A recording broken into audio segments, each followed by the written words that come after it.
L'identification au Sénégal des besoins en renforcement de capacités dans le domaine d'adaptation au changement climatique suit son cours.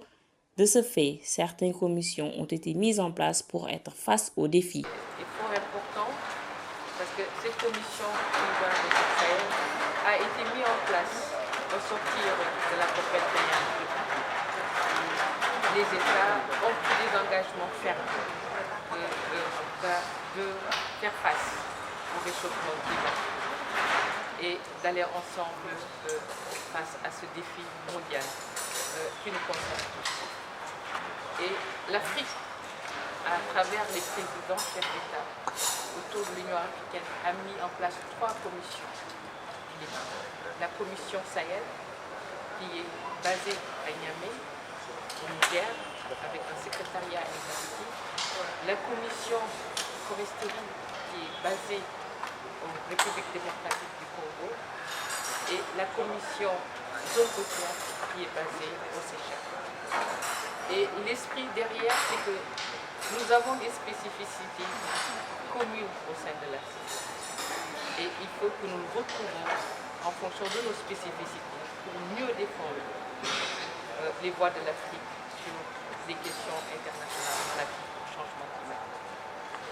La commission Sahel, il faut le féliciter, sous l'appui des différents partenaires, notamment la BAD, la Banque africaine de développement, la coopération allemande, la Banque islamique de développement, ont pu établir une stratégie.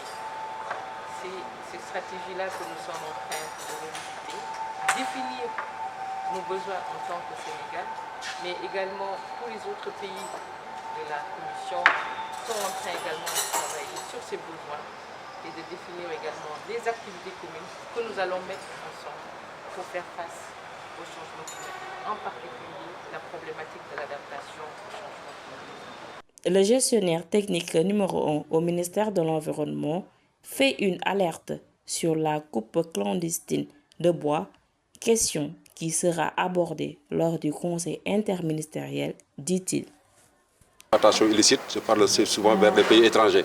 Mais au niveau local également, il y a des coupes clandestines. Et tout ça, ça contribue donc au dérèglement climatique.